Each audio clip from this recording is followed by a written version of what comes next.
मैं आज इनका फ़ैन हो गया। लॉजिकली उन्होंने डिफ़ाइन की तमाम मसाइल को। दुगना लॉस ये होता है कि डेफिसिट तो क्रिएट होता ही होता है, उसका फ़ायदा भी नहीं पहुंचता वहाँ। Welcome to Munir live reactions. मेरा नाम मुनीर अलाइव है और मैं एक पाकिस्तानी हूँ। आज मैं जिस वीडियो के ऊपर रिएक्ट और रिव्यू देने लगा हूँ वो है एक इंडियन एनालिस्ट की video. Abhinav Prakash explains economy and mindset behind protests in India. Channel का नाम है डिफेंसिव ऑफेंस। अभिनव प्रकाश हैं जी, असिस्टेंट प्रोफेसर हैं इकोनॉमिक्स के Shri Ram college of commerce में। इनका मैं एनालिस्ट सुनना चाह रहा था कि ये इनका क्या मानना है इंडियन प्रोटेस्ट के पीछे, और ये इतना मुझे ज़रा आइडिया है कि ये क्रिटिसिज्म के ऊपर है। जो भी प्रोटेस्ट हो रहे हैं फार्मर्स के हैं, जो भी ये इनको क्रिटिसाइज़ कर रहे हैं, तो मैं एज अ पाकिस्तानी मेरा मानना ये है कि कोई भी इशू चल रहा है ना, तो उसको समझने के लिए ना दोनों तरफ के व्यू ऑफ पॉइंट लेने चाहिए। ये नहीं कि सिर्फ उनकी अच्छाइयों के ऊपर जो भी एनालिस्ट हैं सिर्फ उन्हीं को सुनना चाहिए, जो उनके क्रिटिसाइज्ड पर्सन्स भी हैं उनको भी सुनना चाहिए, उनका पॉइंट ऑफ व्यू भी लेना चाहिए और उनको समझना चाहिए, फिर जाकर अपना कोई नतीजा निकालना चाहिए। आइए सबसे पहले इनकी वीडियो को देखते हैं और इसके बाद मैं अपना रिव्यू देता हूँ।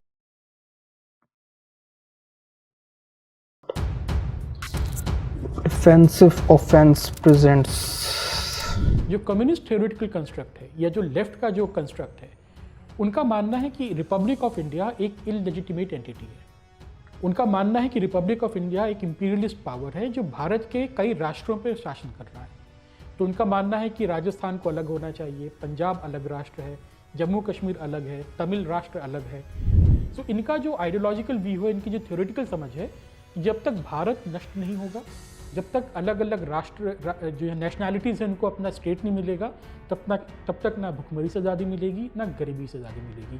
तो एक तो आइडियोलॉजिकल हो गया, ये तो प्रोटेस्ट आपका करेंगे क्योंकि इनका एंड गेम दूसरा होता है। तो ये भी एक गेम होता है, no one wants India to be a strong state. आप खालिस्तान को देख लीजिए, अभी हम देख रहे हैं कि मोदी के खिलाफ बातें हो रही हैं, इंदिरा गांधी के समय भी यही होता था।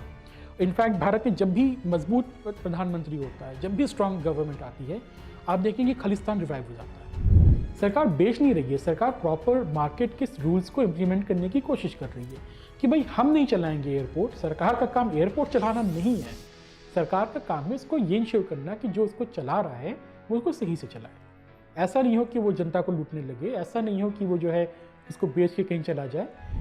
चाइनीज़ ब्यूरोक्रेसी भारत की ब्यूरोक्रेसी से बहुत काबिल है, बहुत ज़्यादा काबिल है। वो पॉलिटिकल ब्यूरोक्रेसी है, वो कम्युनिस्ट पार्टी के सारे टॉप ऑफिशियल्स होते हैं, but they understand business, they understand industry. उनको ये समझ में आता है कि अगर हम अच्छा काम करेंगे तो हमारा एरिया ग्रो करेगा।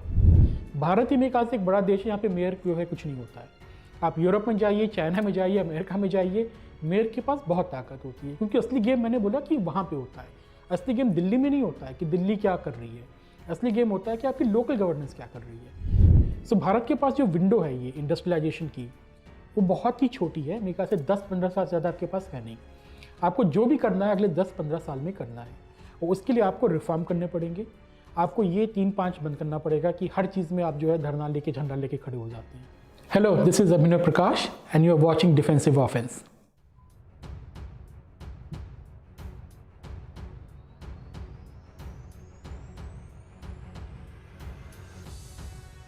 देखिए वैभव, इसको शुरू करने से पहले थोड़ा बैकग्राउंड देना आवश्यक है।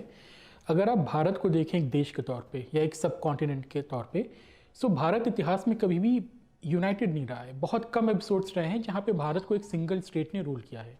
आप उंगलियों पे गिन सकते हैं, मुगल थे, गुप्ताज भी केवल नॉर्थ इंडिया को रूल किए थे, उसके पहले मॉरियंस थे। सो भारत में ये जो भारत की जो वाइडर पॉलिटिकल इकॉनमी है, इसमें जो सेंट्रीपिटल फोर्सेस हैं और जो सेंट्रीफ्यूगल फोर्सेस होती हैं, यानी सेंट्रलाइजेशन की फोर्स और जो फ्रेगमेंटेशन की फोर्स होती हैं, उसमें अधिकतर फ्रेगमेंटेशन की फोर्स दिख रहा होती, उसमें अधिकतर फ्रेगमेंटेशन की जो फोर्सेस होती हैं वो ज़्यादा भारी पड़ी हैं। तो ऐसा क्यों है ये बहुत क्लियर नहीं है। ये इसलिए हो सकता है क्योंकि भारत एक सब कॉन्टिनेंट है और यहाँ पे कई रिवर कोर्स हैं, जैसे गंगा का अपना अलग है, कावेरी का अलग है, ब्रह्मपुत्रा का अलग है, इंडस का अलग है। और ऐतिहासिक तौर पे जो राज्यों का निर्माण होता है, जो सभ्यता उभरती हैं, वो नदियों के किनारे ही उभरती हैं। सो भारत में कई रिवर कोर्स हैं, इसके कारण भारत में हमेशा एक पुश एंड पुल लगा रहता है कि यहाँ पे कौन सी स्टेट रूल करेगी, और इसमें बहुत दिक्कत होती है। लेकिन हम पिछले कुछ सालों से देख रहे हैं, ख़ास तौर पे आप अगर देखें 70-80 साल से, जब से भारत एक रिपब्लिक बना है, तो जो भारत रिपब्लिक बना तो ये सेंट्रलाइजेशन फोर्स बनी। पहली बार आपका ऐसा हो रहा है कि इतना पावरफुल स्टेट जो है पूरे भारतीय उपमहाद्वीप पर राज कर रहा है। पाकिस्तान बांग्लादेश अलग हो गया, इसको छोड़ के बाकियों पर राज कर रहा है। इतिहास में क्या होता था कि भारत में ऐसा कभी होता नहीं था।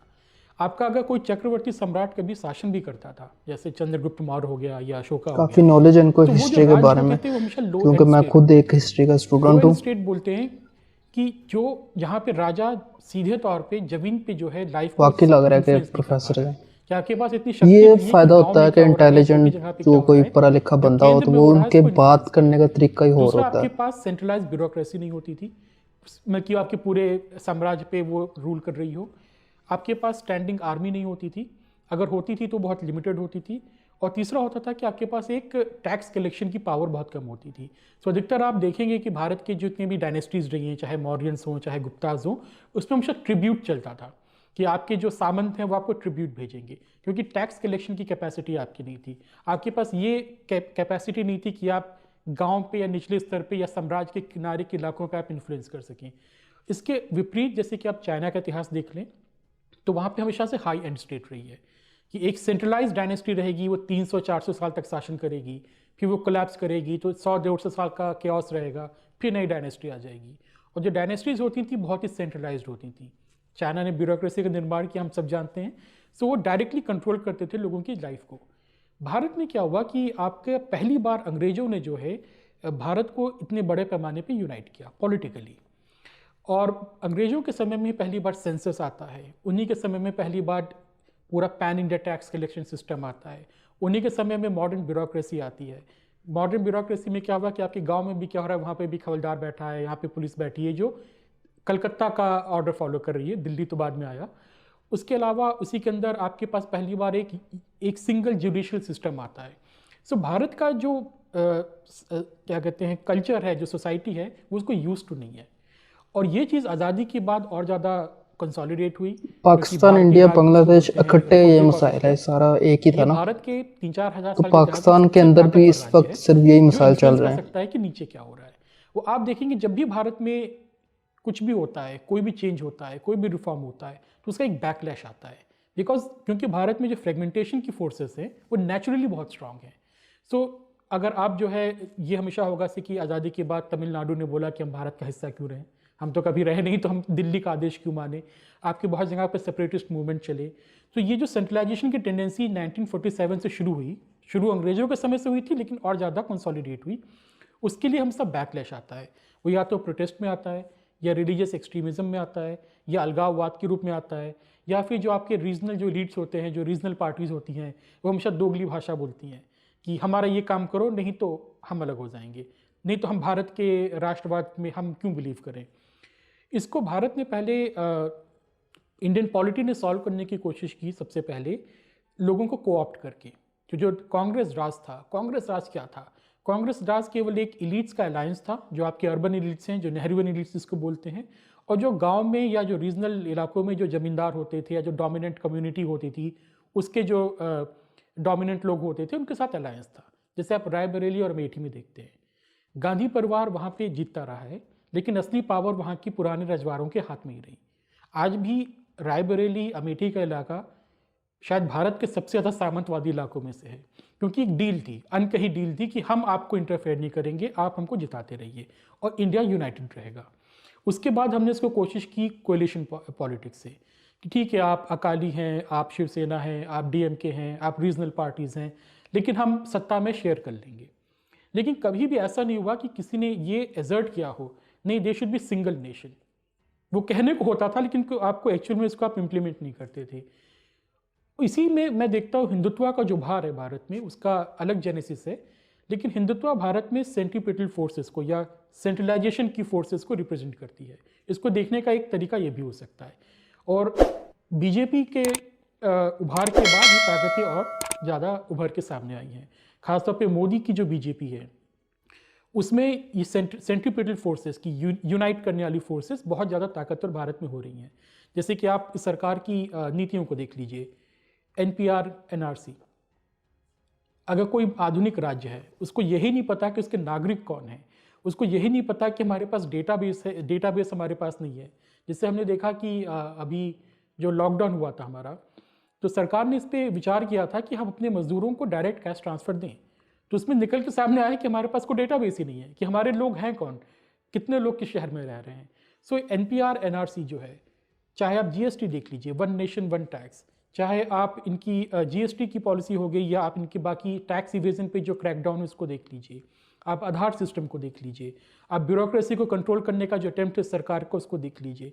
सो क्या रहा है कि आप जो सेंट्रलाइजेशन की फोर्सेस हैं उसको एजर्ट कर रहे हैं, और आप भारत को पहली बार इतिहास में, इतिहास का मतलब 3-4 हज़ार साल के इतिहास में पहली बार आप कोशिश कर रहे हैं कि इंडिया को लो एंड स्टेट से हाई एंड स्टेट बनाया जाए, जहाँ पे जो सेंट्रल गवर्नमेंट है उसका शासन जो है, उसकी अथॉरिटी जो है हर जगह लागू हो, और उसको जो रीजनल एलिट्स हैं वो उसको अंडरमाइन नहीं कर पाए। और उसी के कारण आप देखिए हमेशा प्रोटेस्ट आता है। और ये मैं इसको देखता हूँ कि भारत की वाइडर पॉलिटिकल इकोनॉमी के पर्सपेक्टिव में देखना भी आवश्यक है। हर प्रोटेस्ट के अपने अलग रीजंस होते हैं, उसके अपने इमीडिएट रीजंस होते हैं, लेकिन लॉन्ग टर्म ट्रेजेक्ट्री भारत की यहाँ पे ये आ रही है। और अभी जिस तरीके से बीजेपी हर जगह पे जा रही है और हिंदुत्व के प्लैंक पे, तो ये जितने भी पुराने अरेंजमेंट्स थे उसको अनसेटल कर दिया है। आप देखिए जो पुराने इक्वेशंस होते थे कि अच्छा आप इस राज्य में हैं, आप इस कास्ट के हैं, आपकी कास्ट के आबादी 20% है, 25% है, तो हमेशा आप ही शासन करेंगे। तो बीजेपी इसको डिसरप्ट कर रही है, उसके कारण रिएक्शन आ रहा है। आप इस प्रोटेस्ट में भी देख लीजिए, या बंगाल में देख लीजिए, महाराष्ट्र में देख लीजिए, उसका एक रिएक्शन बहुत तेज़ी से आ रहा है, क्योंकि जब भी सेंट्रलाइजेशन अपने आपको एग्जर्ट करेगा, फ्रेगमेंटेशन भी आपको रजिस्ट करेगा।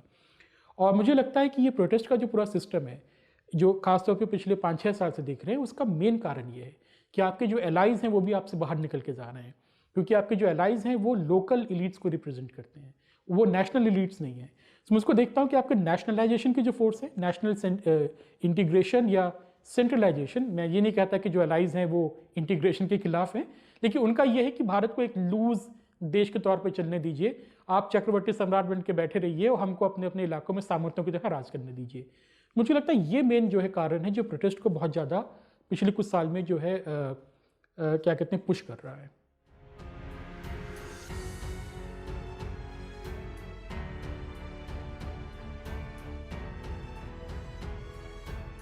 नहीं, ये प्रश्न महत्वपूर्ण है। इसमें पहली बात जो रिफॉर्म्स और प्रोटेस्ट की बात आपकी आ रही है, देखिए भारत का एक और चरित्र है कि भारत के लोग अपने देश से गद्दारी करने में बहुत आगे रहते हैं, और ये कोई आज की बात नहीं, आप इतिहास देख लीजिए, आप बहुत जल्दी जो है दूसरे से प्रभावित होते हैं।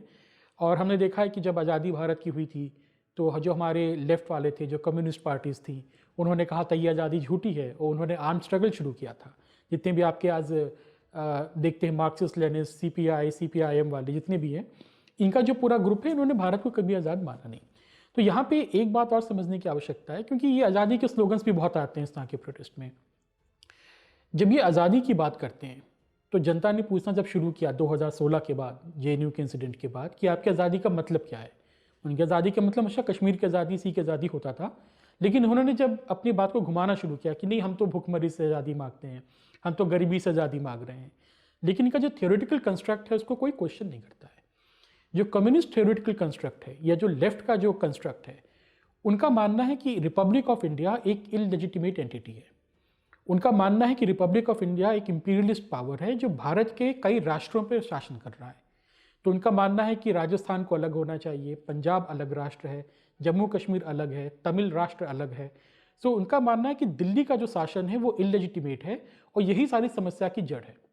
जब तक दिल्ली के शासन को ख़त्म नहीं करेंगे, रिपब्लिक ऑफ इंडिया को ब्रेक नहीं करेंगे, और छोटे छोटे देश नहीं बनेंगे भारत में, जो पुरानी की थीसिस थी जब पाकिस्तान का पार्टीशन हो रहा था, तो इन्होंने पाकिस्तान के पार्टीशन का समर्थन किया था, और पाकिस्तान के बनने का, भारत के पार्टीशन का समर्थन किया था। इन्होंने ये भी कहा था कि भारत में 32 देश और होने चाहिए, ये पाकिस्तान क्यों बना रहे हो, भारत को और तोड़ के और छोटे छोटे देश बना लो। सो इनका जो आइडियोलॉजिकल व्यू है, इनकी जो थ्योरेटिकल समझ है कि जब तक भारत नष्ट नहीं होगा, जब तक अलग अलग राष्ट्र जो नेशनैलिटीज़ हैं उनको अपना स्टेट नहीं मिलेगा, तब तक ना भुखमरी से आज़ादी मिलेगी, ना गरीबी से आज़ादी मिलेगी। तो एक तो आइडियोलॉजिकल हो गया, ये तो प्रोटेस्ट आपका करेंगे क्योंकि इनका एंड गेम दूसरा होता है। दूसरा हो गया कि इसमें जैसे आपने बोला कॉम्प्रोमाइज़ भी है, जैसे आपने न्यूक्लियर पावर के खिलाफ किया, अभी वहाँ पे तमिलनाडु में एक और हुआ था, मेरे ख्याल से कॉपर या एल्यूमिनियम का हुआ था, उसकी फैक्ट्री बंद कराई गई थी। तो ये तो एक इंटरनेशनल यहाँ पे एंगल भी आता है, एनजीओज के थ्रू, फंडिंग के थ्रू आपका आता है। अभी मैं कुछ समय पहले बहुत इंटरेस्टिंग चीज़ पढ़ रहा था कि किस तरह से वेस्ट जर्मनी में 1967 में एक स्टूडेंट्स प्रोटेस्ट होता है। उसमें एक पुलिस वाला एक स्टूडेंट को मार देता है, मतलब डेलिबरेटली मारता है, शूट टू किल वाला काम होता है। उसके कारण प्रोटेस्ट और ज़्यादा भड़कता है और बहुत रेडिकल हो जाता है, जो 1968 का जो पूरा समय था। और बहुत ज़्यादा जो लेफ्ट विंग के संगठन थे, जो रेडिकल बातें करते थे, उनका रिक्रूटमेंट भी बहुत बढ़ता है। बहुत ही वायलेंट समय हो जाता है वहाँ पे। कम्युनिस्ट ग्रुप्स ग्रो करना शुरू कर देते हैं। उनकी बात को लेजिटिमेसी मिल जाती है। जो भारत में आप सुनते हैं कि ये फासिस्ट स्टेट है, या पुलिस जो है बिकी हुई है, या पुलिस ऑपरेसर है, या आपकी अदालतें कॉम्प्रोमाइज्ड हैं, या आपके सारे इंस्टीट्यूशन जो है वो फासिस्ट हैं, जो भारत में आज हम सुन रहे हैं, ये चीज़ जर्मनी में शुरू होता है। वेस्ट जर्मनी में जो कैपिटलिस्ट था, ईस्ट जर्मनी यूएसएसआर के अंडर था। 2009 में पता चलता है जिस ऑफिसर ने उसको मारा था वो कम्युनिस्ट था, अंडर कवर कम्युनिस्ट पार्टी का वर्कर था, और वो ईस्ट जर्मनी की इंटेलिजेंस के लिए काम कर रहा था। तो आप समझ सकते हैं किस लेवल पे गेम खेले जाते हैं। और जो ईस्ट जर्मनी की जो इंटेलिजेंस थी, साक्सी शायद इसको बोलते हैं, या जर्मन में किस तरीके से बोलते होंगे, वो बहुत ही ड्रेडेड इंटेलिजेंस ऑर्गेनाइजेशन थी। तो ये एक कोवर्ट वॉर भी चलता रहता है। देखिए, रिपब्लिक ऑफ इंडिया, आप हम लोग कभी कभी भूल जाते हैं कि हम लोग हमेशा देखते हैं पाकिस्तान हमारा दुश्मन है या चाइना हमारा कॉम्पिटिटर है, लेकिन वेस्ट भी आपका दोस्त नहीं है। आप इसको क्यों भूलते हैं? क्योंकि रिपब्लिक ऑफ इंडिया जो इंडियन स्टेट है, ये इसका जो उभार है ये वेस्ट के डोमिनेंस को रोकता है। देखिए, अगर 1960s में और 50s में, और इसमें एक यूएसएसआर ने एक भूमिका निभाई थी, अगर सोवियत संघ ने भारत और चीन को वेपन्स नहीं दिए होते, उनको आर्म नहीं किया होता, तो भारत तो दुनिया में फिर से वेस्टर्न इंपीरियलिज्म काबिज हो गया होता। क्योंकि Soviet Union armed India and China to the teeth. It was impossible for the western countries to reassert their control over the Asia. तो ये भी एक गेम होता है। No one wants India to be a strong state. आप खालिस्तान को देख लीजिए, अभी हम देख रहे हैं कि मोदी के खिलाफ बातें हो रही हैं। इंदिरा गांधी के समय भी यही होता था। इनफैक्ट भारत में जब भी मजबूत प्रधानमंत्री होता है, जब भी स्ट्रांग गवर्नमेंट आती है, आप देखेंगे खालिस्तान रिवाइव हो जाता है। सारे यूरोप की कैपिटल्स में, कनाडा में, अमेरिका में अचानक से होने लगता है। भारत में कैंपेनिंग होने लगती है, और जैसे ही वो सरकार जाती है वो बंद हो जाता है। जैसे सरकार वापस आती है फिर से रिवाइव हो जाता है। और ये मैं नहीं बोल रहा हूँ, ये आपके कई इंटेलिजेंस ऑफिसर्स की आप किताबें पढ़ें, उन्होंने भी लिखा है इसको। क्योंकि खालिस्तान पाकिस्तान का नहीं, वेस्टर्न कंट्रीज का प्रोजेक्ट है। It's a bargaining chip, India को हमेशा इंडियन सब कॉन्टिनेंट में ही फंसाए रखने के लिए। सो ये एक वो भी आता है कि आपकी फंडिंग भी आती है, और कई लेवल पे गेम्स होते हैं। तीसरा ये आता है कि आपने बोला एक इंडस्ट्री है जिसकी ज़िंदगी ही इस पर चलती है। फॉरेन से फंडिंग आएगी, आपने एनजीओ खोल लिया है, और आप फंडिंग किस में आती है? आपकी ह्यूमन राइट्स में आती है, एनवायरनमेंट में आती है, आपकी इंडस्ट्री इसमें आती है कि यहाँ पे बहुत ज़्यादा अत्याचार हो रहा है। तो जब आपकी फंडिंग इस पे आ रही है क्योंकि आप अत्याचार से लड़ रहे हैं, तो आप तो दिखाएंगे कि बहुत अत्याचार हो रहा है। आप तो हर चीज़ पे जाके प्रोटेस्ट करेंगे ही।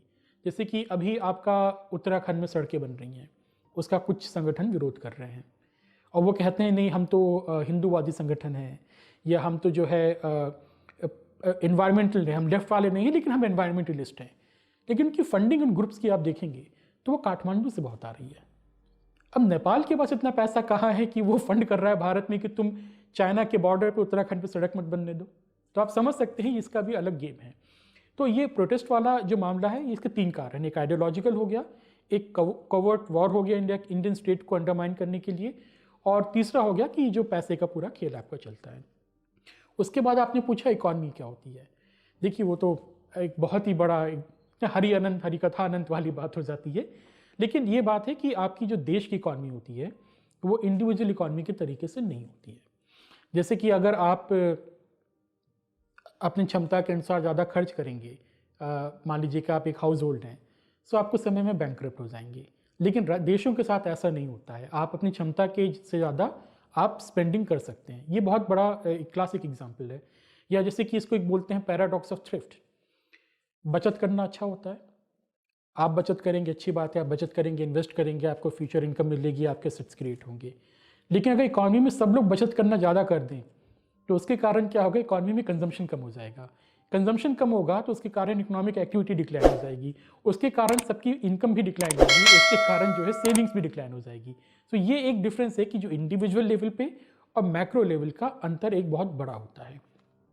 लेकिन अगर हम देश की इकॉनमी की बात कर लें आज की तारीख में, तो ये डिफाइन करना बहुत मुश्किल है, क्योंकि इस समय जो है, क्योंकि ग्लोबलाइजेशन बहुत ज़्यादा है, इंटरलिंकेजेस बहुत ज़्यादा हैं, तो एक देश की इकॉनमी को सीधे बात कर पाना मुश्किल होता है जब तक आप बाकी चीज़ को जो है अकाउंट में नहीं लेते हैं, क्योंकि दूसरे देशों में क्या हो रहा है वो आप पे डायरेक्ट इफेक्ट करता है। कल को चाइना क्या कर रहा है वो इंडिया की इकॉनमी पे इफेक्ट करेगा। लेकिन अगर हम इकोनॉमिक पॉलिसीज़ की बात करें, तो मेरा जो मानना है कि इकोनॉमिक पॉलिसीज़ केंद्र से ज़्यादा, इकोनॉमिक पॉलिसी केंद्र सरकार तो आपकी तय कर देगी, लेकिन उसका जो असली जो अपना गेम असली कहाँ पे होता है वो राज्यों में होता है और लोकल लेवल पे होता है। और भारत में वो जो लेवल है पॉलिसी मेकिंग का, पॉलिसी इंप्लीमेंटेशन का, वो बहुत ही वीक है। आपकी राज्य सरकारें प्रोफेशनल नहीं है, उनके अंदर कॉम्पिटेंस नहीं है या इच्छा नहीं है। अब आप देखिए यूपी है, यूपी के आबादी 20-22 करोड़ है। फ्रांस, जर्मनी, ब्रिटेन से मिला के ज़्यादा आबादी यूपी की है। क्या आपको लगता है यूपी की प्रशासन को देख के, यूपी की कैपेसिटी को देख के कि वो सीरियस है इस बात को लेके? मैं किसी सरकार की बात नहीं कर रहा हूँ कि आज जो सरकार है, जो पिछले पहले सरकार थी, ये स्टेट की बात है। आपको दिखती है वो कैपेसिटी है प्लानिंग करने की, पॉलिसी इंप्लीमेंट करने की, या किसी चीज़ को कंट्रोल करने की? नहीं, इंटरेस्टिंग वो गंभीरता पॉइंट ही है। नहीं है भारत की राजनीति में। तो पाकिस्तान वो में भी एक, ऐसे ही मिसाल है। मैं कि नेशनल पॉलिटिक्स से ज़्यादा मैं देखता हूँ कि रीजनल इकॉनमी में आपका क्या हो रहा है। उसके बाद इंडियन इकॉनमी की एक बात ये भी रही है कि जब हम आज़ाद हुए तो एक, इनफैक्ट आज़ादी के पहले से जो मुग़ल राज था हमारा, देखिए पिछले 600-700 साल का जो भारत का इतिहास रहा है बहुत बेहतर नहीं रहा है। टर्किश इन्वेजन होता है। टर्किश इन्वेजन क्या था? आपके पूरे नॉर्थ इंडिया का मिलिट्री ऑक्यूपेशन था। टर्क्स आ रहे हैं, सेटलमेंट्स बना रहे हैं, गैरिसन टाउन बना रहे हैं, सेटल कर रहे हैं, पूरी इकॉनमी डिसलोकेट होती है। फिर मुग़ल आते हैं, क्योंकि मुग़लों ने एक पैन इंडिया स्टेट बनाया तो कुछ स्टेबिलिटी आती है, इकॉनमी रिवाइव होती है। लेकिन मुग़लों में भी क्या था कि more than 40%, if I am not wrong, it might be more, जो आपकी भारत की जीडीपी थी वो केवल मुग़ल कोर्ट को जाती थी।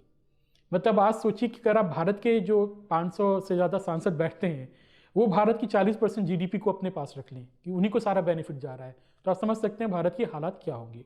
सो मुग़ल कोर्ट में आप जो हमेशा कोर्ट होता है नंबर की, भारत की जीडीपी 20% है, दुनिया की 25% थी 1700 तक, लेकिन उस जीडीपी का जो डिस्ट्रीब्यूशन था वो बहुत स्क्यूड था। वो केवल जो मुग़ल कोर्ट्स थे, जो एरिस्टोक्रेट्स थे, उन्हीं के पास जा रही थी। सो ये बात सही है कि लंदन और यूरोप आपसे पर कैपिटा जीडीपी के साइज में छोटे थे, लेकिन 1700-1600 में भी लंदन आपसे ज़्यादा अमीर था पर कैपिटा के टर्म पे। ये बात मैं इसलिए बोल रहा हूँ क्योंकि बहुत से भारत के लोग बोलते हैं राष्ट्रवाद के नाम पे कि देखो वो तो गरीब थे और हम अमीर थे और उन्होंने हमको लूट के अमीर बन गए। ये सही नहीं है। पर कैपिटा के टर्म में यूरोप इंडिया से आगे था। एब्सोल्यूट साइज में आप जो है भले उनसे आगे होंगे। उसके बाद ब्रिटिश शासन आता है। ब्रिटिश शासन में मुझे समझ में नहीं आता है कि लोग इसको इग्नोर क्यों करते हैं। हम बात करते हैं मुग़लों ने ये किया, टर्क्स ने ये किया, लेकिन अंग्रेज़ों ने क्या किया उसकी बात नहीं होती है। अंग्रेज़ों का जो भारत का कॉन्क्वेस्ट है वो भी उतना ही ज़्यादा बारबैरिक था, उतना ही ज़्यादा डिवास्टेटिंग था। उसको हम इग्नोर करते हैं इतिहास में। आप देखिए जब बिल्कुल सही कह रहे हैं। अंग्रेज़ों ने अवध को जीता था 1857 के बाद, it was a virtual genocide of Awadh. मतलब उसमें कई स्टडीज से बोलती हैं कि अगले 10 साल में 1 करोड़ से ज़्यादा लोग उसे मारे गए थे। उनके रिप्रेशन में गांव से गांव उन्होंने जाके जीता था और लाखों लोगों को मारा था। ये संभव हम लोग बात नहीं करते हैं। तो पूरी इकॉनमी डिवास्टेट हो गई थी। अंग्रेज़ों की जो पॉलिसीज़ थी इसके कारण इंडिया काफ़ी, चाहे इनकी एग्रीकल्चरल पॉलिसीज़ हो, चाहे इनकी एक्सपोर्ट इम्पोर्ट की पॉलिसी हो, Indian economy was completely decimated under the British rule. In fact आप अंग्रेज़ों का शासन देखेंगे तो हर 10 साल में आपको दिखेगा कि एक बड़ा अकाल पड़ रहा है, उसमें लाखों लोग मारे जा रहे हैं। लाखों मतलब 10 लाख, 15 लाख, इस तरह से लोग मर रहे हैं भूख से। अभी क्योंकि नेताजी की बात चल रही है तो बहुत लोग बोल रहे हैं, अरे जो हमारे बहुत ही ज़्यादा लेफ्ट किस्म के लोग हैं कि अरे सुभाष चंद्र बोस तो हिटलर के पास चले गए, वो तो उनको क्यों सेलिब्रेट करें, वो तो फासिस्ट नाजी के पास चले गए। तो आप ही बताइए, आपका जो ब्रिटिश एम्पायर था तो क्या वो नाजी से कम था भारत के लिए? क्या उस समय जब विश्व युद्ध चल रहा था, बंगाल में अकाल पड़ा था, लाखों लोग मारे जा रहे थे, तो क्या वो गलत था या वो कम था जो हिटलर कर रहा था जर्मनी में या बाकी जगह पे? तो इसलिए मैं बोल रहा हूँ कि ब्रिटिश रूल भी बहुत ही ज़्यादा जो है ऑप्रेसिव था। इंडियन इकॉनमी कंप्लीटली डिस्ट्रॉय हो गई। आज़ादी के बाद हमने रिकंस्ट्रक्शन की शुरुआत की, लेकिन रिकंस्ट्रक्शन में दिक्कत क्या आई कि भारत इतना गरीब था कि आपके पास भारत में कभी डिमांड नहीं थी, जिसको बोलते हैं एग्रीगेट डिमांड होना। तो आप कह रहे हैं हम इंडस्ट्री सेटअप करना चाहते हैं। इंडस्ट्री क्यों चलेगी? जब इंडस्ट्री जो चीज़ बना रही है उसका डिमांड होगी। बिल्कुल सही। जब आपकी जनता इतनी गरीब है कि उसके पास परचेसिंग पावर ही नहीं है, तो डिमांड कहाँ से आएगी? तो वो सर्कल कभी पूरा नहीं होगा। इंडस्ट्री बन रही है क्योंकि इंडस्ट्री क्या होती है? Mass production. आप मास स्केल पे चीज़ों को प्रोड्यूस कर रहे हैं, तो उसके लिए एक मास डिमांड होनी चाहिए। तो भारत में ये समस्या शुरू से रही है। उसका कारण रहा है कि भारत में आज़ादी के समय आपकी अधिकतर जनता गांव में रहती थी और गांव में बड़ी बड़ी जमींदारियां थी। तो कुछ ही लोगों के पास ज़मीन थी और मैक्सिमम लोगों के पास या तो कोई ज़मीन नहीं थी या बहुत कम ज़मीन थी। तो उनके पास कभी भी परचेजिंग पावर नहीं थी। भारत ने कोशिश की थोड़ा लैंड रिफॉर्म करने की, लेकिन भारत में जो लैंड रिफॉर्म्स हुए वो सिर्फ टेनेंसी रिफॉर्म्स थे कि हमने जो है बड़े ज़मींदारी इसको ख़त्म कर दिया, जो वहाँ पे काश्तकार थे उनको ज़मीन दे दी, लेकिन लैंड रिफॉर्म भारत में कभी हुआ नहीं। लैंड रिफॉर्म क्या होता है कि लैंड टू द टिलर। तो अभी भी भारत में अधिकतर जो आबादी है गांव में वो भूमिहीन किसानों की है या मार्जिनल फार्मर्स की है। जाहिर सी बात है उनके पास कभी भी जो है परचेजिंग पावर नहीं रही। तो भारत में ये दिक्कत हमेशा आई कि पहली बात आपके देश में इंडस्ट्री लगाएगा कोई क्यों? क्योंकि जब जनता के पास बहुत ज़्यादा डिमांड नहीं है तो इंडस्ट्रियलाइजेशन हो नहीं सकता है। तो यहाँ पे राज्य की भूमिका बहुत इंपॉर्टेंट होगी। तो राज्य आप देखेंगे 5 ईयर प्लान से ना सिर्फ इंडस्ट्री सेटअप कर रहा था, लेकिन वो फिजिकल डेफिसिट जिसको बोलते हैं उससे एग्रीगेट डिमांड भी जनरेट कर रहा था। तो सरकार क्या करती है, केंद्र सरकार क्या करती है, वो बहुत इंपॉर्टेंट हो गया इंडियन इकोनॉमी को लेके। क्योंकि आपको एग्रीगेट सप्लाई भी देखना है कि आपको ये भी इंश्योर करना है कि इंडस्ट्री को चीप क्रेडिट मिले, आपके टैरिफ्स उस तरीके से हों, आपकी एक्सचेंज रेट इस तरह से सेट हो कि आसानी से इंडस्ट्री लग सके, और उस इंडस्ट्री के सामानों को खरीदने के लिए डिमांड कहाँ से आएगी, इसको बोलते हैं एग्रीगेट डिमांड। उसको भी स्टिमुलेट करने का काम सरकार के जिम्मे आ गया कि आप जितना घाटा चलाओगे उतना ज़्यादा आपकी एग्रीगेट डिमांड होगी और उतने ज़्यादा आपकी इकॉनमी ग्रो करेगी। तो आप देखिए जब तक भारत ये कर पा रहा था 50s तक, 50 के थोड़ा 59 वगैरह तक, तब तक आपका ही चलता रहा, इकॉनमी आपकी ठीक ठाक परफॉर्म की। उसके बाद ये आपकी कैपेसिटी फिजिकल डेफिसिट आप कब तक चलाएंगे, पहली बात ये। तो वो जब कोलैप्स होती है तो आपका जो है इंडियन इकॉनमी भी स्लो डाउन हो जाती है। तो 60 से लेके 70 के दशक के आखिरी तक इंडियन इकॉनमी एक सेक्युलर स्टैग्नेशन में थी, जिसको ये बोलते हैं हिंदू रेट ऑफ ग्रोथ लेकिन वो जो है सेक्युलर स्टैग्नेशन था, उसमें हिंदू का कोई लेना देना नहीं था। तो सेक्युलर स्टैग्नेशन आपका 20 साल का होता है क्योंकि स्टेट की कैपेसिटी खत्म हो गई कि हम घाटा रन कर सकें। 80s के बाद आप देखते हैं फिर से रिवाइव होता है। कई चीज़ होते हैं आपके पॉलिटिक्स चेंज होती है। जो नेहरू का शासनकाल था वो बाबू साहब लोगों का शासनकाल था। 70 के दशक में आपकी जो गांव की लीडरशिप है या छोटी जगह से जो लीडरशिप आ रही है उसका उभार होता है। तो आपकी किसान की राजनीति का उभार होता है। तो 80s के समय से आपका फिर से एक सरकार की पॉलिसी चेंज होती है कि अब आप जो है फिर से फिजिकल डेफिसिट चला रहे हैं। अब आप स्टील इंडस्ट्री नहीं बना रहे हैं, आप गांव में पैसा दे रहे हैं, आप सड़कें बना रहे हैं, इस तरह का चीज़ होता है। उसका ये भी था कि उस समय आप जो है इंटरनेशनल मार्केट से बोरो भी कर रहे थे, तो आप बोरो करके घाटा चला रहे थे एट एन एग्रीगेट लेवल। मतलब ये नहीं बोल रहा हूँ कि सरकार बोरो करके घाटा चला रही है। एज अ कंट्री आप बाहर से पैसे उठा रहे हैं, आपके प्राइवेट सेक्टर भी बहुत सारे पैसे उठा रहा है और आप भारत में स्पेंड कर रहे हैं। तो 80s में भारत की इकॉनमी की ग्रोथ रेट रिवाइव कर जाती है। आप देखिए, आप ट्रेंड में देख लीजिए, 50s के बाद डिप करती है, 80s में रिवाइव करती है। मेन कारण था थोड़ा आपका फिजिकल एक्सपेंडिचर बढ़ता है सरकार का। होता क्या है फिजिकल एक्सपेंडिचर की आप अपने रेवेन्यू से ज़्यादा आप खर्च कर रहे हैं, मतलब सरकार की जो इनकम है उससे ज़्यादा आप खर्च कर रहे हैं, तो फिजिकल डेफिसिट। और फिजिकल डेफिसिट कोई बुरी चीज़ नहीं होती है क्योंकि मैक्रो लेवल पे माइक्रो चीज़ काम नहीं करती है।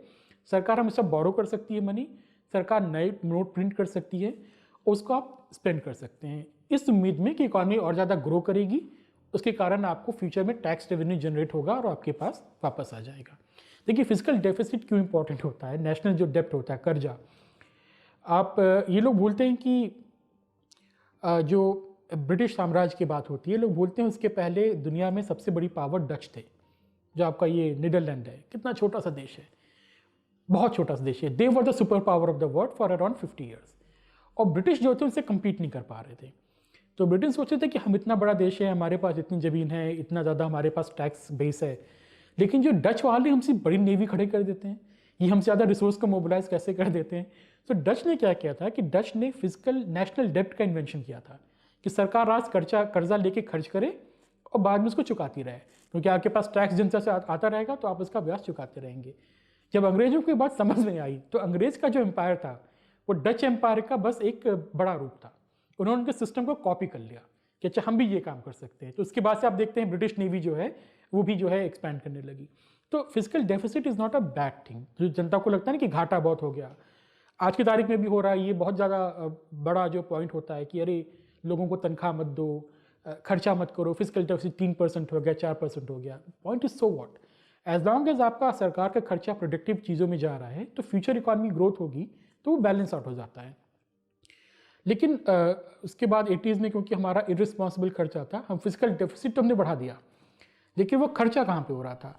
वो प्रोडक्टिव कैपेसिटी में नहीं जा रहा था, वो खर्चा कहाँ पे सब्सिडीज जा देने रहा है? में जा रहा था, वो ऐसे किसानों को फ्री बिजली पानी देने में जा रहा था।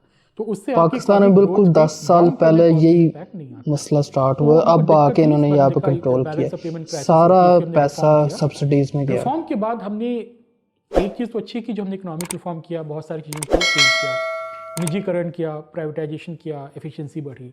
लेकिन एक चीज़ हम गलत कर गए जो आज तक हम करते आ रहे हैं, कि हमने घाटा कम करने के नाम पे जो स्टेट का जो एपरेटस होता है उसकी फंडिंग कम करना शुरू कर दी। जैसे कि आपका सरकारी नौकरियों में कटौती होना शुरू हो गई। ये आर्गुमेंट हो गया, अरे सरकारी नौकरी में सब भ्रष्ट होते हैं, कोई मतलब नहीं है, क्या फ़ायदा इनको बैठाने का, और पब्लिक एम्प्लॉयमेंट ख़त्म कर दो। भारत में सरकार का साइज़ बहुत बड़ा है, ये बहुत हमेशा बोल जाता है। लेकिन हकीकत क्या है, आप देखिए देश की, भारत में जो 1 लाख पे जो सरकारी कर्मचारी हैं, अगर आप उसमें रेलवे को निकाल दीजिए और पोस्टल सर्विस को निकाल दीजिए, क्योंकि उसमें बहुत बड़ा एम्प्लॉयमेंट है आपका, तो भारत में 1 लाख पे केवल 139 सरकारी कर्मचारी भारत में हैं। अमेरिका जो फ्री मार्केट इकॉनमी है, जो असली में मिनिमम स्टेट है, मिनिमम गवर्नमेंट है, वहाँ पे 1 लाख व्यक्ति पे 6 से ज़्यादा सरकारी अधिकारी हैं। सिंगापुर आपका 50 लाख का देश है, सिंगापुर में जो डिप्लोमैट की संख्या भारत के कुल डिप्लोमैट से ज़्यादा है। तो भारत में ये एक झूठ, जो एक फॉल्स नैरेटिव आ गया कि भारत में सरकार का साइज बहुत बड़ा है इसलिए और कम करो, उसके कारण भारत में दिक्कत आप काफ़ी देखते हैं। क्योंकि आपके पास ना पुलिस में कोई काम करने वाला है, पर कैपिटा पुलिस रेशियो बहुत कम है, आपकी 38% जुडिशरी में जो है वैकेंसीज खाली पड़ी हुई हैं, आपकी केंद्र सरकार में 2014 में 7.5 लाख पोस्ट खाली थी, आपके स्कूलों में पूरे देश में 10 लाख ज़्यादा पोस्ट खाली हैं। सो भारत का जो ये जो रिफॉर्म के कारण जो ये आया कि खर्चा कम करो, खर्चा कम करो, लोगों को तनख्वाह देना बंद करो, प्राइवेटाइज कर दो, कॉन्ट्रैक्चुअलाइज कर दो, उसके कारण इंडियन इकॉनमी में बहुत बड़ी दिक्कत आ रही है। उसी पे जाती है, एग्रीगेट डिमांड की बात पे जाती है, क्योंकि भारत आज भी गरीब देश है। किसी को अगर ये मिथ है कि भारत बहुत बड़ी महाशक्ति बनने वाला है, तो नहीं बनने वाला है, अगले 20-25 मेगा से 100 साल तक नहीं बनने वाला है, क्योंकि आपकी जो पर कैपिटा इनकम है वो बहुत कम है, और जो मिडिल क्लास की साइज़ बताई जाती है भारत में, वो कायदे से उसकी आधी भी नहीं है। क्योंकि भारत में आप किसी से ही पूछने से बोलते हैं हम तो मिडिल क्लास हैं, मतलब किसी का मैं कोई कमेंट नहीं कर रहा हूँ, लेकिन आप कैब में ट्रैवल करते हैं तो ड्राइवर से भी पूछिए तो बोलता है मैं मिडिल क्लास हूँ। अगर भारत में सब लोग मिडिल क्लास हैं तो लोअर क्लास कौन है या लोअर मिडिल क्लास कौन है? लेकिन असली डेटा के हिसाब से आप देखेंगे कि मिडिल क्लास होने के लिए क्या क्या रिक्वायरमेंट्स होनी चाहिए। कि आपके पास कार होनी चाहिए, मान लीजिए, फ्रिज होना चाहिए, जो आपके एक अगर डेफिनेशन बनाइए आप। सो मिडिल क्लास का जो साइज़ भारत में बताया जाता है वो उसका आधा भी नहीं निकल के आता है, वो बोलने को सब आइडेंटिफाई करते हैं। सो भारत में परचेजिंग पावर हमेशा कम रही है, आज भी कम है। और भारत में परचेजिंग पावर अधिकतर आई कहाँ से थी?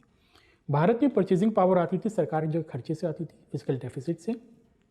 उसमें मेनली आती थी जो सरकारी कर्मचारी होते थे, उनको जो तनख्वाह मिलती थी वो एग्रीगेट डिमांड में बहुत कंट्रीब्यूट करते थे, क्योंकि सरकारी कर्मचारी खर्च करते हैं, उनकी 20-30 साल की नौकरी पक्की होती है, तो वो आज से कर्जा लेके, ईएमआई लेके, लोन लेके सब चीज़ों को खर्च करते रहते हैं। अब वो एग्रीगेट डिमांड बहुत कम हो गई है। दूसरी आती थी बिजनेस से आती थी, जो आपका क्रेडिट लेके आता था, जो क्रेडिट का फ्लो होता था तो बिजनेस लोन लेते थे, खर्च करते थे। तो आज की तारीख में दोनों ही बहुत कम हो गया है। बिजनेस की हालत ख़राब है, उसके कई स्ट्रक्चरल कारण हैं आपके। इस समय की बात करें तो जो पैंडमिक के बाद से जो डिस्ट्रप्शन है उसके कारण। दूसरा कि आपकी जो गवर्नमेंट सेक्टर में परचेजिंग पावर थी वो भी खत्म हो गई है, या बहुत कम हो गई है, या इनफ नहीं है कि आप सस्टेन कर सके। उसके अलावा परचेजिंग पावर भारत में आएगी कहाँ से? मतलब कौन है जो डिमांड करेगा? हम लोग लगता है अरे इतने लोग तो खरीद रहे हैं, इतनी कार बिक रही है, इतना ट्रैक्टर बिक रहा है। 1.5 अरब की आबादी का देश है, बल्कि 1.4 बिलियन तो हो ही चुका है, तो 10 करोड़ लोग तो खरीद ही लेंगे कुछ ना कुछ, लेकिन बाकियों का क्या? तो उसके कारण मास ग्रोथ जो होती है, जो मास इंडस्ट्रियलाइजेशन की बात होती है, वो भारत में लिमिटेड है, क्योंकि आपके लोगों के पास परचेजिंग पावर ही नहीं है। सप्लाई साइड में देखिए तो उसका तो एक अलग ही रहा है, क्योंकि सोशलिज्म के नाम पे आपने जो है ये जो 5 ईयर प्लान्स ले आए भारत में, तो आपने कहा नहीं सरकार रेगुलेट करेगी, सरकार कंट्रोल करेगी। तो क्या कहा गया कि आप जो है एसेंशियल कमोडिटीज़ को करेंगे। तो आपने कहा ना कि बिजली हम बनाएंगे, और जो है पहले तो घड़ी भी बनाती थी सरकार, आपको याद होगा, बैंक चलाएंगे। कहा जाता था कि ये एसेंशियल सर्विसेज हैं तो सरकार के पास होनी चाहिए। अब आप भी सोचिए, जूता भी तो एसेंशियल सर्विस है, ठीक है। अगर आप जूता की बात करें, सरकार के नहीं, जूता हम बनाएंगे, उसके लिए हम 5 ईयर प्लान बनाएंगे, और उसमें एक कमेटी बैठेगी, उसमें हम अपने, मैं भी JNU से हूँ तो किसी JNU के इकोनॉमिस्ट को बैठाएंगे वहाँ पे, और वो डिसाइड करेगी कि कितने जूते हर साल में बनने हैं। अब आप सोचिए उसके सरकारी विभाग बनेगा, वो सरकारी विभाग जाएगा गांव में जाएगा, क्या करेगा, सबका साइज लेगा, सबके डेटा कलेक्शन करेगा। तो आपको लगता है कभी संभव हो सकता है सरकार अगर जूते बनाने लगे, तो आपको लगता है कभी संभव होगा कि किस जगह पे कैसे जूते चाहिए, किसको कैसी पसंद है, लोगों का टेस्ट क्या है, लोगों का प्रेफरेंसेस क्या है। कहते हैं जूता भी तो एसेंशियल कमोडिटीज़ है। तो ये आर्ग्यूमेंट कि एसेंशियल कमोडिटीज़ जो है सरकार के पास होनी चाहिए, ये अपने आप में गलत आर्ग्यूमेंट है। सरकार के पास रेगुलेशन की पावर होनी चाहिए, प्रोडक्शन की नहीं। लेकिन हमने जो है सरकार को हर जगह दखलंदाजी करवाना शुरू किया कि हम कंट्रोल करेंगे। उसके कारण भारत में कभी भी सप्लाई चेन्स कभी डेवलप नहीं हो पाई, क्योंकि प्राइवेट इन्वेस्टमेंट कभी आया नहीं। आपकी पॉलिसी के कारण रिस्ट्रिक्शंस बहुत थे। जो आजकल बात होती है अंबानी की और बाकी लोगों की, मतलब अडानी अंबानी की सरकार है, ये नारे पहले भी लगते थे कि टाटा बिरला की सरकार है। उसका कारण क्या था कि आप देखिए, जब आप सरकार ने सब कंट्रोल कर लिया कि हम डिसाइड करेंगे कि क्या प्रोड्यूस होगा, हम डिसाइड करेंगे कितना प्रोड्यूस होगा, हम डिसाइड करेंगे कि इस तरीके से टेक्नोलॉजी से कितने कपड़े बनेंगे, जैसे रिलायंस का जो बिजनेस था। अब जब वो होगा तो सरकारी अधिकारियों के और नेताओं के पास पावर जाएगी, तो करप्शन तो पैदा हो गई। बिजनेसमैन आपके पास जाएगा ही जाएगा, कहेगा कि आप इतना पैसा ले लो, अपनी आंखें बंद कर लो हम जो कर रहे हैं, क्योंकि आप जो नियम बनाए वो तो इरैशनल है, वो तो इलॉजिकल है, अनइकोनॉमिकल है। तो ये भारत में जो सिस्टम आया कि एक लाइसेंस राज के कारण एक क्रोनिक कैपिटलिज्म जो आया, वो 70 में 80 में बहुत ज़्यादा ग्रो किया, और उसी का नतीजा रहा कि जब भारत इकोनॉमिक रिफॉर्म कर रहा था, तो सबसे ज़्यादा विरोध इकोनॉमिक रिफॉर्म का भारत के बिजनेस क्लास इंडस्ट्री ने किया। समाजवादियों से भी ज़्यादा, या कांग्रेस के अंदर जो विधायक थे उनसे ज़्यादा जो है, सबसे ज़्यादा विरोध इकोनॉमिक रिफॉर्म्स का बिजनेसमैन ने किया था भारत में, क्योंकि उनको आदत हो गई थी।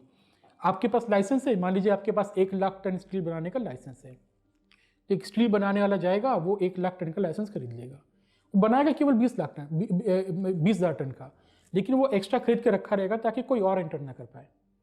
लाइसेंस तो हमारे पास है, आप प्रोड्यूस कैसे कर सकते हो। तो वो कंपटीशन को वो किल करते गए। तो जो आपका जो समाजवादी नीति थी, वो पूरे का पूरी पूंजीवादियों के पक्ष में रहती थी, उन्हीं को सारा बेनिफिट होता था। इसी कारण जो जितने भी पूंजीवादी हो गए, जिनको आज बहुत बोला जाता है ना कि अडानी हो गए, अंबानी हो गए, सबका ग्रोथ तो 70-80 के दशक में हुआ है, मोदी सरकार में थोड़ी हुआ है। अभी क्या हो रहा है कि सरकार इसको चेंज करने की कोशिश कर रही है, खासतौर पे मोदी सरकार। वो चाह रही है कि ये चीज़ खत्म हो के थोड़ा मार्केट बेस्ड जो है गेम हो, थोड़ा रूल बेस्ड गेम हो।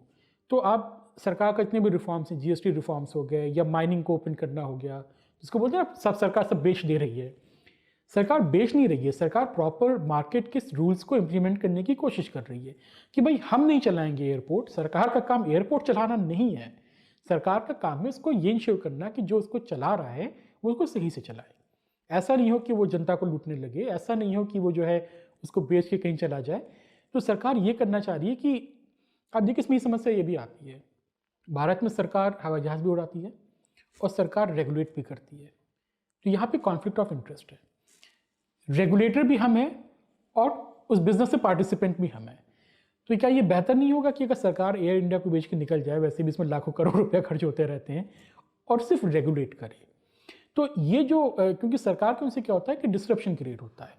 आप एयर इंडिया को ज़बरदस्ती आप जो है सब्सिडाइज करते हो, उसके कारण मार्केट ख़राब होता है, मार्केट में प्राइसेस डिस्टॉर्ट होती हैं।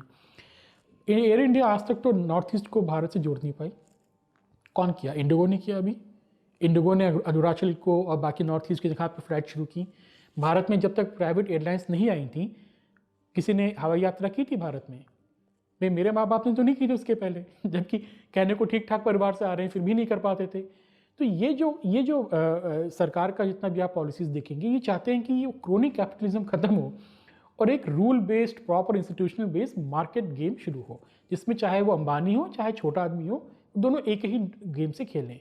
ऐसा नहीं हो कि बड़ा बिजनेसमैन है, वो जाके अधिकारी को पैसा देके नियम चेंज करा ले रातों रात। ऐसा बहुत होता था 70 के दशक में कि आपका कॉम्पिटिटर कुछ काम कर रहा है, आपने देखा अच्छा ये मार्केट में एंटर कर रहा है तो हम जाएंगे दिल्ली, वहाँ पे लॉबिंग करके नियम ही चेंज करा देंगे। रातों रात नियम चेंज, उसका बिजनेस खत्म हो गया और हम जो है एक छत्र राज स्थापित कर लिए। लेकिन ये विडंबना है कि इसको कहा जाता है, इस सटन को कहा जा रहा है कि ये पूंजीवादियों की सरकार चल रही है। तो ये मेरे ख्याल से इसमें भी देखना पड़ेगा कि जैसे आप देखते हैं अखबारों की बात करते हैं, कभी कभी अखबार सरकार के खिलाफ बहुत बोलने लगते हैं, देखा होगा आपने। और कुछ अखबार होते हैं जो बहुत ज़्यादा समाजवादी पोजीशन भी ले लेते हैं, लेकिन वो सारे के सारे तो कॉरपोरेट कंट्रोल अखबार हैं। तो लोगों को ये समझ नहीं आता है कि वहाँ पे बार्गेनिंग हो रही है। सरकार की कुछ नीति है, वो कॉरपोरेट हाउसेस उसको कुछ बदलवाना चाहते हैं। अच्छा नहीं बदल दो, हम रोज़ अखबार में छापेंगे तुम्हारे खिलाफ कि सरकार ये गलत कर रही है, सरकार ये गलत कर रही है, आपके राज में ये हो रहा है। तो वो सब भी गेम होता है। लेकिन ठीक है, वो तो सरकार की पॉलिटिकल विल पावर पे और कितना उसका कमिटमेंट है उस पर डिपेंड करता है। लेकिन ये सब पुश एंड पुल तो चलता रहता है। लेकिन इकॉनमी चलाना सिर्फ टेक्निकल मुद्दा नहीं होता है, इसमें बहुत सारे पॉलिटिकल मुद्दे भी आते हैं, गिव एंड टेक भी आता है। You just can't do whatever you want to do. काफ़ी इंफॉर्मेटिव बातें की, मुझे काफ़ी पसंद आए। मैं आज इनका फ़ैन हूँ। एज अ पाकिस्तानी मुझे काफ़ी कुछ सीखने को मिला। एक वाकई असिस्टेंट प्रोफेसर थे, इकोनॉमिक्स को बहुत अच्छे तरीके से जानते थे और काफ़ी बेसिक चीज़ें उन्होंने बताई और लॉजिकली उन्होंने डिफ़ाइन की तमाम मसाइल को। और मुझे इसलिए भी इंटरेस्टिंग लगा और मुझे इसलिए भी ज़्यादा मैं इसमें इंटरेस्ट ले रहा था क्योंकि इंडिया और पाकिस्तान कल्चरली और डोमेस्टिकली एक ही है और इनकी हिस्ट्री भी एक ही है, इनकी पास्ट भी एक ही है। जो मसाइल उधर है वही मसाइल इधर है और जिन वजूहात से वो मसाइल भारत में है वही उन्हीं वजूहात से वो मसाइल पाकिस्तान में भी है। चाहे वो ब्रिटिश रूल हो, चाहे वो मुग़ल एम्पायर हो, चाहे वो तुर्क हो, कुछ भी हो, तमाम वजूहात पाकिस्तान में भी वही हैं। जो अभी तक वजूहात जिस तरह कभी इंडिया अप जा रहा है कभी डाउन हो रहा है, वही हिसाब पाकिस्तान में भी है।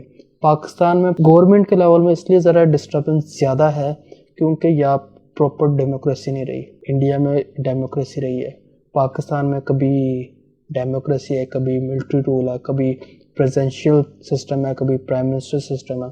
तो इसलिए गवर्नमेंट से कोई पॉलिसीज़ भी इम्प्लीमेंट नहीं हुई। 1-2 साल, 2-3 साल चलती है, 4-5 साल चलती है और कोई नई गवर्नमेंट आती है, उनका नया नज़रिया होता है, वो पॉलिसीज़ सारी चेंज हो जाती है। इंडिया में कुछ इसलिए भी ज़रा इकोनॉमिकली ज़रा स्ट्रॉन्ग इसलिए भी हो रहे हैं क्योंकि उनकी जो पॉलिसीज़ मेकिंग हो रही है वो लॉन्ग टर्म जा रही है। अब जिस तरह के मोदी सरकार है, उनकी सेकंड टर्म में उनकी पॉलिसीज़ पहले दिन से जो थी वही अभी तक उन्हीं पॉलिसीज़ को लेके चल रहे हैं। चाहे वो अच्छी है चाहे वो बुरी है, हर किसी के खिलाफ होता है, लेकिन वो लेकर चल रहे हैं, काफ़ी अर्सा लेकर चलते रहेंगे। और कोई भी अगली गवर्नमेंट भी चाहे किसी और की भी आज वो इतनी जल्दी वो रूल नहीं कर सकेंगे क्योंकि वो इम्प्लीमेंट हो चुकी होंगी पॉलिसीज़। तो इम्प्लीमेंट होने के बाद ओवर रूल होना मुश्किल होता है। पाकिस्तान में ये होता था इम्प्लीमेंट अभी होने ही लगती थी कि गवर्नमेंट चेंज हो जाती है और हर दफ़ा नई गवर्नमेंट आती थी, कभी भी सेकंड गवर्नमेंट तो आई नहीं। एक तो पहली गवर्नमेंट ने कभी मुद्दत पूरी नहीं की, अगर मुद्दत पूरी किया तो वो दूसरी दफ़ा गवर्नमेंट बना नहीं सकी। मैन्युफैक्चरिंग प्लांट्स लग रहे हैं, तो इस तरह से ही इंडिया और पाकिस्तान आगे बढ़ेगा। जब तक मैन्युफैक्चरिंग नहीं होगी, प्राइवेट कंपनीज नहीं आएंगी और परचेजिंग पावर नहीं आएगी वहाँ के पास, तो तब तक कोई भी कंट्री अपना ग्रोथ बढ़ा नहीं सकती। तो काफ़ी इंफॉर्मेटिव ये वीडियो थी क्योंकि एज अ इंडियन तो इंडियन पब्लिक के लिए इंफॉर्मेटिव है ही थी, लेकिन एज अ पाकिस्तानी मेरे लिए भी काफ़ी इंफॉर्मेटिव थी क्योंकि ये तमाम मसले मसाइल पाकिस्तान में सेम हैं और सेम चल रहे हैं। इसके अलावा जाने से वाला जैसा कि आपको पता है कि मोनीरी लाइव रिएक्शंस को आपने सब्सक्राइब करना, बेल आइकन को आपने प्रेस करना ताकि आने वाली तमाम वीडियोस आपके नोटिफिकेशन में मौसूल होते रहें। और इसके अलावा किसी इंडियन पब्लिक को किसी स्पेसिफिक इंडियन वीडियो के ऊपर पाकिस्तानी रिएक्शन या रिव्यू चाहिए तो इस वीडियो के कमेंट में वो मुझे अपनी सजेस्ट की वीडियो बता सकते हैं। मैं कोशिश करूँगा कि उनकी सजेस्ट की वीडियो के ऊपर अपना रिएक्शन और रिव्यू दे सकूँ।